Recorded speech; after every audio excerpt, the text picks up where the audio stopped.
What Ballerina Farm isn't showing you about farm life? In 2017, so this is, I'm quoting, just so you watching this realize I'm reading an article to you that was written by Sarah Pedersen. So if I use verbs like I was writing, I'm actually just reading what Sarah said in her article to you. So I'm not talking about my life, but Sarah's, I was writing an essay about women's work and emailed my Iowan grandmother for background context about her life growing up on a farm in a farming town. Grandma and cousin. She started with the story about my grandfather working his first job as a shocker. In the 1930s, farmers would drive a horse-drawn mower through the oat and barley fields before going over the field again with a machine that separated the harvest into bundles. That's when the shockers came in. They'd walk the rows and pick up the three bundles of a grain at a time before leaning them each against each other and placing another bundle on top. My grandmother underscored how hard it was, especially for anyone with allergies, all for hot, dirty, hard work with no air conditioning. I know they were paid very little as well. My grandmother herself grew up on a farm where her father walked behind horse-drawn plow, breaking prairie sod so crops could be planted, much like Laura and Gallus Wilder's family did. Like Wilder, my grandmother helped her mother with canning, cooking, and cleaning. She eventually taught in a one-room rural schoolhouse. In her email to me, she says it was really. She says she really had it pretty easy growing up, which I suppose is true when you compare her youth to her mother's. Here's what my grandmother had to say about her mother's life when we romanticize our pioneering grandmothers of yesteryear. I'm not sure we think much about the Pacifics, and there are a lot of Pacifics. Your great grandfather and his hired man went to to harness the horses, then a bite to eat, and out to the fields. Grandma would bring them morning lunch. They usually laid in the grass briefly after the moon meal to rest before going back to the fields. At harvest times, neighbors worked together, so Grandma had to do evening chores, feeding chickens, ducks, cattle, and hogs. She could not handle the bushel basket of feed on her shoulders, so she would carry two 5-gallon buckets full at a time, and she would also milk by hand, then carry the milk to the cellar and separate it. Of course, she had to also wash the separator, which she hated. The evening meal was light. Then the men played checkers or listened to the radio battery, and to bed early. Grandma had mending, ironing to do. I don't know how she did everything. She hung the washing on lines and strung around the kitchen after all. Went to bed if she could, not hang it outside. Washing done in the cellar, heating the water in the wood stove. Work. I had to gather eggs. I had to stick so I could hold down their head while I reached under that wonder why they sat on their net where they sat on their nest to each box. They would often pack the cream and eggs were sold to pay for staples, sugar, flour, etc. Bread and butter were always made at home. Carrots were packed in sand and cracks and preserved in the cellar. Meat was, quote, canned, unquote, or smoked in a little special building. Butchering of a hog or cattle was a major event. My grandmother expressed sadness over the changes she witnessed in her farming town where she spent her entire life. Fewer and fewer farmers were able to make a living in the era of factory farming, the business was not good. What her memories of growing up on a working farms weren't at all devoid of joy and pleasure. Far from it. Her straightforward emphasis of the hardships associated with far life are a far cry from the version of homesteading that we now see online. I've written about Laura Ingalls' Wilders on the MAGA ideology and several essays about the cultural impact of accounts like Ballerina Farm and selling a largely unattainable and over-romanticized version of farm and family utopia, but I've never talked to a real working farmer about their take on the conservative marketing of farm life and the right's weaponization of farming grit in the culture wars. So today, that's what I'm doing. Caitlin and her family run a working livestock farm. Amy and her family earn a third of their income from cattle ranching, and Emma and her family run a blueberry farm. Their responses have been edited for brevity and clarity. How does the dream of homesteading and self-reliance being peddled in both online tradwives and Maha influencers differ from the reality of being a working farmer? Emma, like any online account, it's clear that what is shown is always the best and prettiest 20%. What people likely don't notice is that farming is 24/7 and comes with constant worry. We worry about the weather, our equipment failing, our prices being too high, our grants falling through, our marketing drying up, pest, drought. uh, Only some of these worries can really be planned for in advance, i.e., equipment failures. Often it feels like you fix one problem and three new ones pop up. The constant tide of issues and fires can absolutely get you down. I use fires in parentheses because 3 years ago we actually had our main barn slash store warehouse cold storage burned down overnight. It was a lot. Caitlin, no farm is an island. No person can do everything. I mean, they could try, but they won't be great at anything. Do we raise animals on a pasture and sell them on to customers? Yes, but all of the little animals come from somewhere else. We buy chicks from a hatchery, piglets from a neighbor, and often dairy heifers. Female cows have not yet had a calf yet to grow our herd. We buy the corn and soybeans and chickens and eat from another neighbor and pay yet another to make our hay for us. Neighbor, meaning less than 30 minutes away. We take our fully grown animals on to a nearby butcher shop for processing. My beloved husband, entirely serious, lovingly said to me one day, "I don't think I don't think now is the season of life for you to learn how to make bread." Amazing, amen. I buy bread from the folks who 2 booths down from us at the farmers market.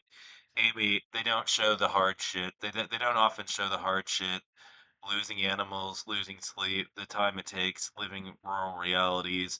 What they show is the Disneyfied version of homesteading, farming, ranching. Ballerina Farm, for example, shows gross negligence or outright mistreatment of the. It often shows gross negligence or outright mistreatment of their animals. An operation like Five Marys isn't tradwife per se, but they also don't show all the outside help they have either. Creating a very misleading image on social media. Missing from their feeds is what it's like to lose an animal, what it's like to lose a crop to hail, what it feels like to worry about your husband sleeping in his pickup for the 17th night in a row because it's below freezing. That long during calving, many never touch on the financial realities. We are guilty of this too. Having chickens to sell, growing in your own garden, and processing your own food is almost always a money losing endeavor. It's relatively rare for a working farmer to earn their entire livelihood from farming. Emma, is it relatively rare for a working farmer to earn their entire livelihood from farming? Emma, when it comes to small scale agriculture, it is incredibly difficult to make ends meet with only farming. I don't know many of my fellow small scale farmers or food producers who don't have to supplement their income in some way. Our historic farm would not be able to survive as purely as a commodity blueberry farm. We value add most of our harvest into juice, jam, ice cream, and other products, which allow us to provide our products year round and maintain a unique position in a competitive market. In addition, two of our four owners hold outside jobs so that we can supplement our income and provide our families with health care. We apply multiple times a year to federal and state grants, and when we have benefited from state nutritional programs to sell our crop. Caitlin, the rich farmers or hear about probably had a generation or two back of extreme frugality and a bit of misery to get there. My husband talks about the early years of his parents' farm. He was about 12. There were 6 kids at that point. There was no money. There was no money for extra, just groceries and taxes. They did not go anywhere. They stayed home, gardened, and played a lot of Monopoly. Also, no one starts from nothing. Homesteading doesn't take as much ground, but farming, like we do, requires quite a lot of ground. I don't know where you live, but in Indiana and Illinois, what farm ground can go for 10,000 or $16,000 an acre or more. A football field is about an acre and a third. Our farm sits on 100 acres that my husband's parents purchased back in 2000. Anyways, Amy, so incredibly rare.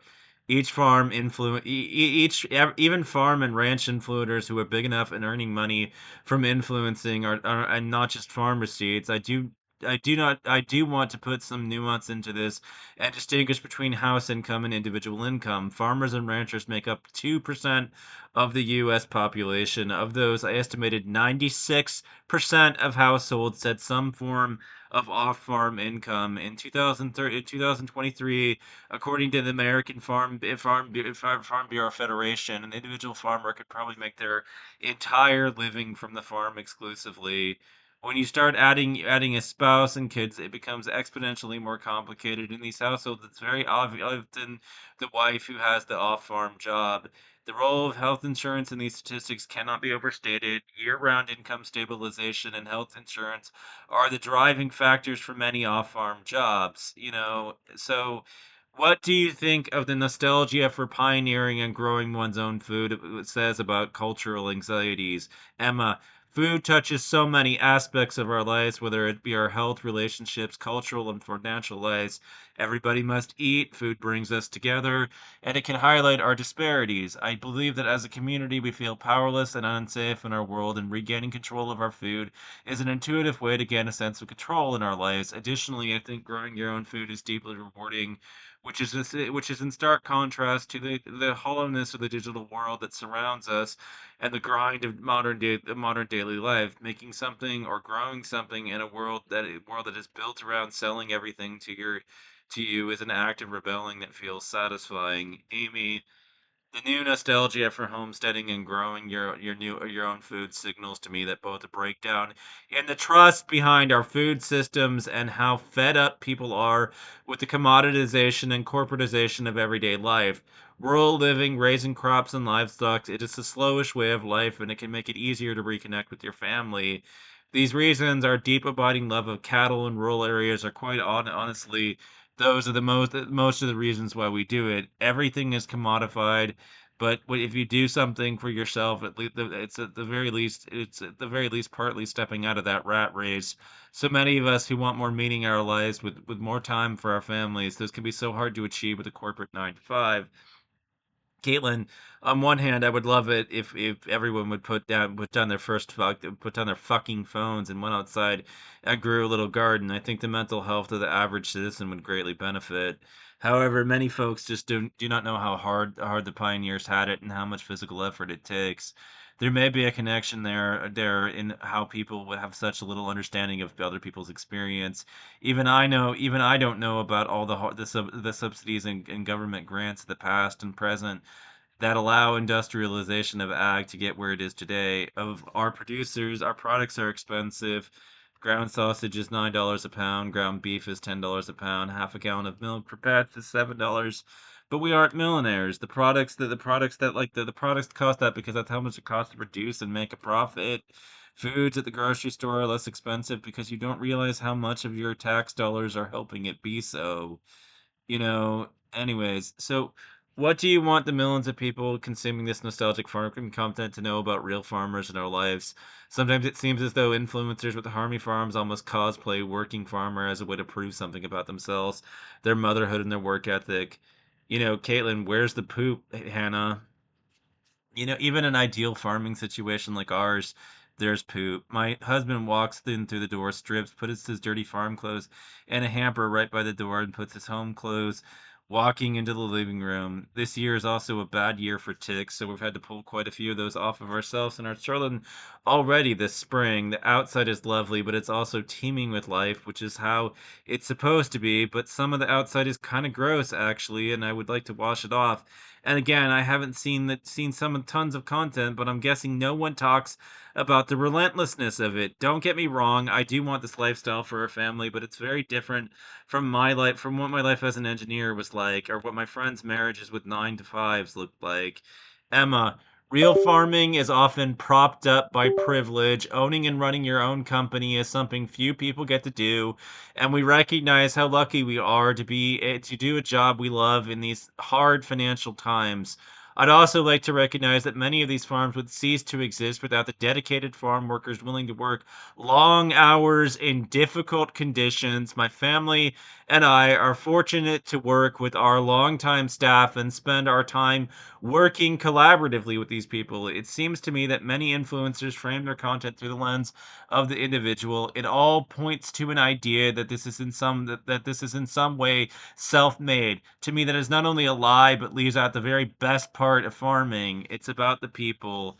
The very best people I've met are working at your local farmers market. If we truly desire to connect with the farming content, it would be far more fulfilling to spend your Saturday morning walking to your local vendors than to a fast smile on a screen. Amy, real farmers and ranchers put their heart and soul into their operation, and if they are truly working, then we can't also be filming. This sounds trite and seems like a marketing slogan, but it's also true. We don't just do this 9 to 5, 40-hour a week job. We live on our farms. Our hobbies often revolve around our operations. We absolutely cry when we lose animals and crops, and if we lose the farm, we lose almost everything. Farming and ranching have some of the highest suicide rates because for many people that is who they are. When they describe themselves, farmer or rancher comes first, spouse, parent come after. It's as much a vocation as a career. Anyways, such a romantic lifestyle, isn't it? And everything. Such great life that they all have out there in the rural countryside. Today it was just seen as a way to get away from work and the hustle and bustle of life in the city. But,